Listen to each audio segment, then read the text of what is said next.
I've probably made restaurant-style Indian food more often than any other type of dish in the past couple of years, especially when I'm cooking for other people, such as my friends, and not just myself. Unlike my previous two videos, where the flavor profile was primarily derived from three liquid ingredients in addition to sugar, this flavor profile is much more complex and requires a much more in-depth explanation. As usual, if you want to skip straight to the recipe, you can jump to this timestamp, especially considering how much longer this initial explanation is going to be, but I do recommend that you stick around if you have time, because a lot of the information that I'm going to present is really important to the final flavor profile. The spices that I mentioned at the end of my first video, cumin, coriander, turmeric, Kashmiri chili powder, and Garam Masala, are important to this flavor profile and to Indian cooking in general. But if you're looking specifically to recreate the restaurant style flavor profile, you'll probably want to utilize what is called a base gravy. This base gravy, in addition to the abundant usage of salt, sugar, butter, and heavy cream, forms the foundation for a good portion of North Indian restaurant style dishes, and is also the reason why those curries taste so good but also so similar. Most base gravies that restaurants make primarily derive their flavor from the 5 powdered spices that I just mentioned, in addition to onions, tomatoes, garlic and ginger, and a whole lot of cooking fats. In actual Indian restaurants, the base gravy is typically made in an enormous vat at the beginning of the day, far eclipsing anything that's possible in the home kitchen. In addition to that, these base gravies are typically simmered for the entire day, allowing their flavors to meld together and intensify at a level that's difficult to recreate at home. I've made some of these dishes enough times that I believe I've figured out some possible solutions to recreate this flavor profile without as much effort. Firstly, I want to talk about ingredient proportions. Many recipes that I find online specify quantities such as a half teaspoon of coriander or a quarter teaspoon of turmeric. Such small quantities of spices would work in a dish that doesn't have a thick gravy or isn't cooked for a very long time, e.g. dry stir fries such as chicken karahi, the home-style version of aloo gobi, or chili paneer. With a dish like butter chicken, there's so much butter and cream present in the actual dish that such small quantities of spices would ultimately just be masked over by the richness of the other ingredients. Thus, when I look at recipes like this, I typically just eyeball the amount of spices that I use as usual, typically tripling or even quadrupling the amount of spices that the actual recipe calls for. Speaking of spices, let's actually discuss these 5 a little more in depth. I want to single out cumin first, since it's the only one of the 5 that is typically not actually present in a base gravy and is instead specified for individual recipes that call for it. Many of these recipes will first tell you to start the dish by heating some oil in a pan and then crackling whole cumin seeds for about 5 to 10 seconds before adding garlic ginger paste and onions. This is a process known as tempering and is without a doubt one of the most important concepts of Indian cooking in general, as emphasized to me by one of my Indian friends who was taught by his aunt, who is a professional chef in India. Roasting spices in hot oil like this releases the flavor of the spices into the oil in a similar process to making chili oil like we did in my first video. However, in these dishes, since everything is typically cooked in the same pan, the order in which ingredients are added to the pan is of monumental importance. This is most easily illustrated by the timing in which onions are specified in most recipes. If you've ever made pasta sauce or any other dish that calls for adding chopped onions to hot oil, you may or may not have noticed just how easily and quickly the onions absorb the oil and remove it from the surface of the hot pan. This is an important concept to consider when making Indian dishes, because if you add your onions to the pan too early, there's no more oil left in there to actually temper your whole spices. If you were to add onions to your pan first and then the cumin seeds afterward, your final dish would be noticeably lacking in the taste of cumin compared to someone who first crackled those cumin seeds in hot oil and then added the onions to the pan second. Many recipes that are more authentic will also call for the tempering of other whole spices first, such as cinnamon, cardamom, bay leaves, and cloves. These whole spices definitely contribute some warmth and flavor complexity to a final dish, but because they generally have to be fished out at the end of cooking and can't really be blended smooth, I generally skip them. Also, if you didn't know, these whole spices that I just mentioned are actually what garam masalas are composed of, only in their dry toasted and powdered form, thus I don't think I'm missing out on too much flavor by foregoing them. By all means, add them if you wish, but for me, they're just not worth the effort. but going back to cumin for a sec, the reason why I wanted to single it out is not just because it's the only one of the 5 that is commonly used in its whole seed form, but also because in butter chicken specifically, it's typically completely absent. This was something that confused me when I was first learning to make the dish and comparing it to other Indian curries. Most recipes that I found online would not have cumin in them, but there were pre-made spice mixes for butter chicken specifically that I found at the Indian market that did have cumin in them. So I did what any curious person would and made butter chicken with tempered cumin seeds and cumin powder. And it just didn't taste like butter chicken. The dish definitely didn't taste bad per se, but the flavor of cumin is so strong that it overwhelmed everything else in the dish. This is also the reason why restaurants don't use it when making their base gravies and only add it to specific recipes that call for it. The next 3 powdered spices, coriander, turmeric, and Kashmiri chili powder, are not as strongly flavored as cumin, but all 4 of them can be varied according to your personal taste for each dish. Most recipes will tell you to specify a lot less turmeric than the other 3, since apparently having too much of it can turn a dish bitter, but I've personally never noticed any bitter notes from just lazily eyeballing the same amount of all 3 of these into my pan for whatever dish I'm making, since my palate isn't really refined enough to distinguish between different ratios for subtler tasting ingredients like these. The cumin, coriander, and turmeric contribute general flavor complexity to a dish, while the Kashmiri chili powder, contrary to popular belief, actually serves a greater purpose as a coloring agent rather than adding spiciness. There are regular Indian chili powders that are much spicier than the Kashmiri variant, but they do not have the same deep dark red hue that contributes such beautiful color to a final dish. While you might not think much of a dish's presentation, I personally place a lot of value into the aesthetics of food, and there have been studies done that show that color and appearance contribute to the brain's perception of taste. Anyways, unlike the whole spices that are typically tempered in hot oil directly at the beginning of dishes, these 4 powdered spices are usually added after the onions have been cooked down for a while. They theoretically could be added at the beginning of dishes along with the whole spices, but because the higher heat is needed to temper the whole spices, these powdered ones could very easily burn if you're not careful. If you dig deep enough, you'll find some recipes that will specify for the oil to separate from the onions as to when to add these 4 powdered spices. This separation of oil takes a very long time, but it is absolutely necessary, both in regards to the onions and to the powdered spices. I hate using my blender. I hate having to transfer food to and from it, and I hate having to clean it.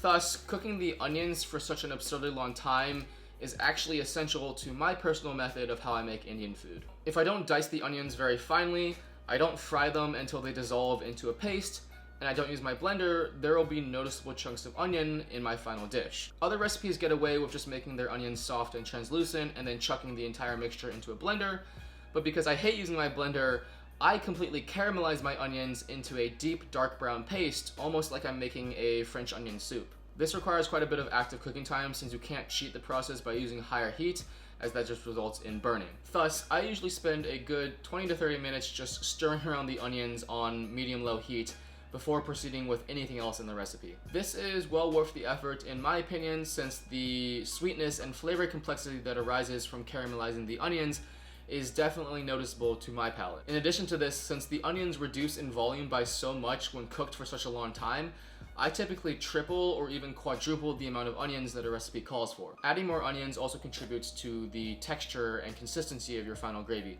since the more onions you add, the smoother and creamier your final texture will be, which is much desired to a gravy that either doesn't have enough volume or is too thin when you add more water to compensate for the lack of volume. Anyways, to link this huge tangent back to the powdered spices, when you cook the onions for such a long time, they will begin to leak the oil back out onto the surface of the hot pan, which you can then use to temper the powdered spices after turning the heat down, since the residual heat in the pan will be enough to temper them, and you can mix them in together with the onions to protect them from too much heat exposure. Now, you may be wondering, what about the garam masala?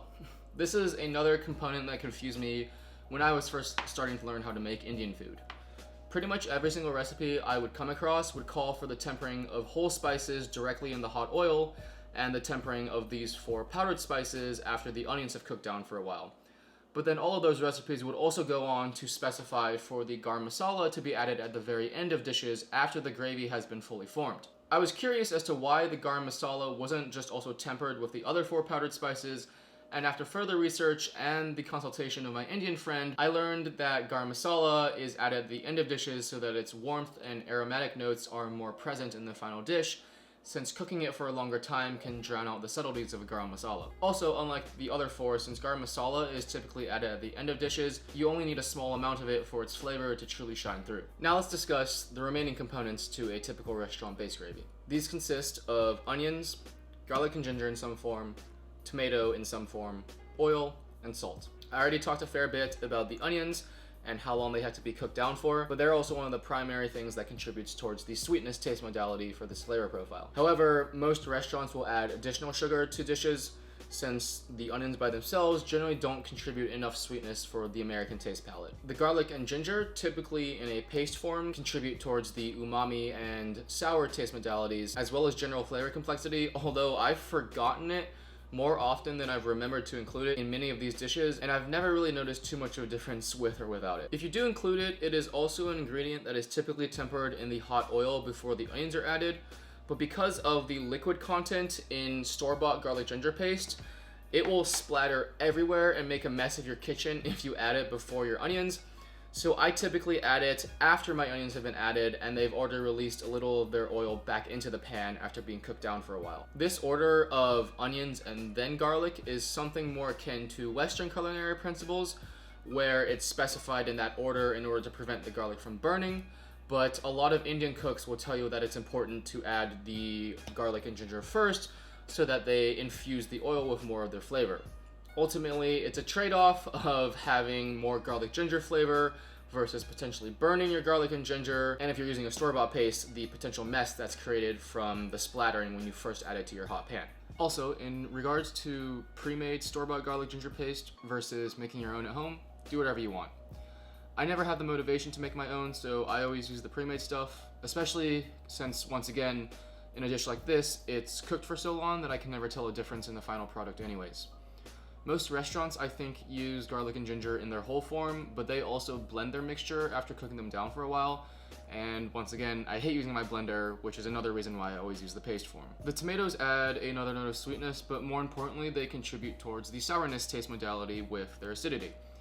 You'll notice that I have a small can of tomato paste here with me instead of fresh tomatoes. Just like the garlic ginger paste, I've never been able to tell a difference in the final product. You could also use tomato sauce or tomato puree or even canned tomatoes, but the reasons I choose to use tomato paste specifically is because of 1, its small form factor, 2, its flavor concentration, 3, the lack of once again needing to blend it, 4, its pretty much infinite shelf stability, especially compared to fresh tomatoes, and 5, the ability to add quite a bit of water to adjust the consistency of the gravy to your liking. Oil is obviously used as the ingredient that tempers the spices and cooks everything else, and just like the proportions of the spices mentioned earlier, you should not be shy with how much oil you use. Oftentimes, I use so much that even after I add my onions to the pan, there's still oil left that hasn't been absorbed. Finally, salt. There's our most important taste modality. I'll usually add a little bit to the onions to help them caramelize at the beginning, but the majority of salt that I use is either for the marinating of chicken or whatever other protein I'm using, or at the very end of cooking when every single other ingredient has been added so that the dish will not be further diluted after adding salt to taste. And salt is very important. If you forget to salt your meat or your final gravy, it'll feel like you just wasted 1 to 2 hours making a mediocre and bland curry, regardless of the quantities of the other spices that you used. Don't forget the salt, please. Now, before we move on to the actual recipe, I want to have one last discussion on the key components that I mentioned at the very beginning of the video, but that are not typically present within a base gravy itself. Sugar is technically optional, but because the American taste palette is so sweetness forward, most restaurants will add additional sugar near the end of cooking because the natural sugars in onions and tomatoes aren't that noticeable. Butter and heavy cream are usually added in large quantities near the end of cooking as well, and they simply serve to thicken the gravy and balance out the spice and acidity with some umami creaminess. They're also typically omitted from base gravies in order to keep them vegan, since there are vegan dishes that can utilize the base gravies such as chana masala or the restaurant style version of aloo gobi. Once again, just like the spices, onions, oil, and salt, don't be afraid of adding too much of any of these. It's pretty much impossible, and any recipe claiming to be restaurant style but not adding at least a half stick of butter and a half pint of cream probably won't actually taste like restaurant style. Okay, that was a lot of information. I don't expect you guys to remember all of it right now, but please refer back to this section of the video whenever you're making restaurant style Indian food until the concepts are ingrained in your head. Let's get started with the actual recipe, and since this is my version of how I make butter chicken, you'll learn a few more cooking concepts along the way. First things first, we need to marinate the chicken itself. Some recipes call for breasts, some for thighs, and authentically, it should actually be leftover tandoori chicken, as that's how the dish was first invented, but I typically use thighs since they don't really actually need to be marinated for much time at all like breasts do. Regardless of what you use, make sure it's boneless and skinless and dice it into bite-sized cubes of your personal preference. I'm using 8 thighs here, but you could have this while leaving the remaining ingredients the same if you want your end dish to be more focused on the gravy rather than the chicken. I usually make this as a weekly meal prep for myself, so I like to have more chicken than normal for extra protein. Add the chicken to a large bowl and season generously with salt. As usual, this is something that I eyeball. I make sure to coat the entire top layer of chicken with salt, mix things around, and then give it another good dusting. Salting your meat early and sufficiently is important, as it helps to break down proteins and tenderize potentially tougher cuts, as well as helping to retain moisture and juiciness when cooking. Next, add the remaining marinade ingredients. These first 3, along with the salt, are absolutely essential and can get you most of the way there if you have nothing else. Add to your chicken the juice from 1 lemon, Kashmiri chili powder eyeballed in the same way as the salt, although I usually add a lot more than most people since I like my butter chicken to be pretty spicy, and a single serving cup of full-fat Greek or regular plain yogurt. The full-fat part is important. The lemon and the yogurt also serve to tenderize the meat while adding a good kick of acidity, while the chili powder is the most important flavor and color of the 5 powdered spices. Next, if you have them, also eyeball some coriander, turmeric, and garam masala powder, some freshly cracked black pepper, a heaping spoonful of garlic ginger paste, a little bit of oil, and some kasuri methi, aka dried fenugreek leaves. I would actually say that the kasuri methi is the most important of all of these optional marinade ingredients, since its presence is basically one of the only things that distinguishes this dish from the British invention, chicken tikka masala, which is very similar but with a different origin and slightly more tomato-forward flavor profile rather than butter and cream forward. Let the chicken marinate in the fridge for about an hour or overnight if you're using breasts, or just the time it takes for you to heat up your pan if you're using thighs. And yes, we're pan frying this chicken because I can never be bothered to preheat my oven or fire up a grill like other recipes just for some meat that ends up stewing in a gravy at the end. If you want to do that, go for it, but I don't have instructions for you here. If you have a wok and a gas stove, then you can actually approximate some of the charred smoky flavor that you would get from an actual tandoor by stir-frying your chicken on crazy high heat in small batches with sufficient oil, which is what I like to do and something that I learned from J. Kenji Lopez Alt and Alex French Guy Cooking. This concept is known as wok hei and is a prominent feature of Chinese cuisine, which I unfortunately was not able to showcase in my first video because my wok had not arrived in the mail yet. Even if you don't have a wok or gas stove, try to at least use high heat and small batches, as this will allow you to actually fry all of the chicken rather than somewhat boiling them in their own internal water if you cook everything at once, since home stoves don't have sufficient heat output compared to restaurant wok burners. I usually do 8 thighs over 3 to 4 separate batches. Heat your wok or pan to the highest your stove can output, and add enough high heat oil to coat most of the surface. Once the oil just begins to smoke, add your first small batch of chicken and immediately begin to vigorously stir it around with a spatula while also flipping constantly with a pan. To get the oil to catch on fire, angle the edge of your pan or wok while flipping so that some of the oil particulates make direct contact with the gas flame. Cook until the entire outside of the chicken pieces are browned and transfer it to another bowl while you cook the remaining batches. The chicken doesn't have to be fully cooked through at this point since you'll be cooking it in the gravy later. Make sure that you don't immediately return the wok to the direct flame since the residue from the marinade can easily burn if there's no oil present. Add some more oil to the wok, return to the heat, and stir fry your remaining batches of chicken in the same manner. Now let's make the gravy. Dice 2 large red onions as finely as you possibly can. We're not blending this, so the finer your dice, the smoother your final gravy will be. Red ones are traditional and authentic, but it really doesn't matter too much in the end product. Add half a stick of butter to the wok set on medium heat without cleaning out the marinade residue, as that's just extra flavor, and add the onions once most of it is melted, along with a large pinch of salt. Yes, generic restaurant-based gravies would do this with oil instead of butter, but since we're making butter chicken, we might as well emphasize that butter flavor. Now comes the tedious process of cooking down and caramelizing the onions until they have basically become a homogeneous dark brown paste. This will take about 20 to 30 minutes of active cooking time, as you have to stir occasionally to prevent burning, and higher heat will just burn the onions faster. If things seem to dry out and stick to the pan, you can add occasional splashes of water to deglaze. Midway through this process, add a heaping spoonful of garlic ginger paste and continue to fry while the moisture evaporates. Once the onions reach this stage, put the heat on low and eyeball some coriander, turmeric, and Kashmiri chili powder to coat the onions in a thin, even layer and stir to incorporate. Just like the marinade, the only essential spice here is the chili powder. If the mixture seems to dry up, add some more oil to prevent burning or sticking. Next, empty an entire small can of tomato paste into the pan and stir it around for a few minutes until fully incorporated and the raw tomato smell has disappeared.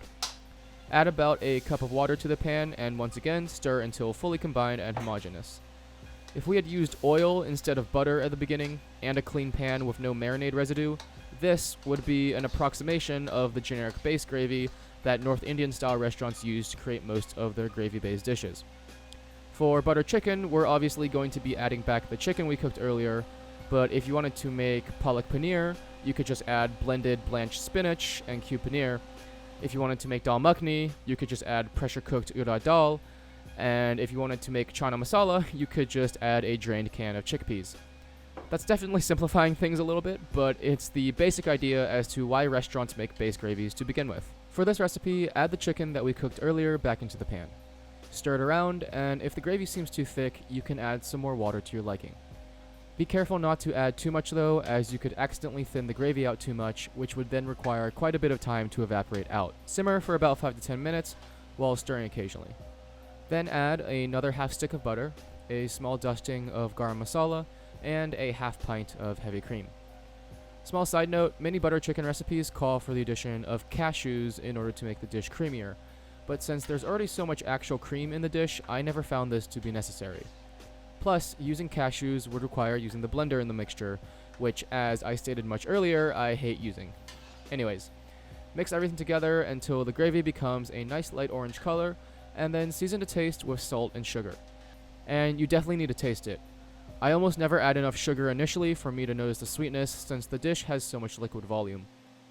Since the chicken has already been heavily salted, you don't have to add as much of it, and I actually didn't add any extra salt this time, since I went a bit overboard with the chicken. Add both a little at a time, tasting after each addition until the flavors suit your preferences. Finally, pour some kasuri methi into your hands and rub together above the pan so that the crushed pieces fall in. Mix together and transfer to a serving bowl, or just move the entire pan to the dining table on top of a small cutting board if you're lazy like me and don't want to dirty another bowl. I always eat my curries with thin, unleavened breads like roti, kocha, or paratha, rather than naan and rice, as most people on the r/food subreddit seem to be obsessed with.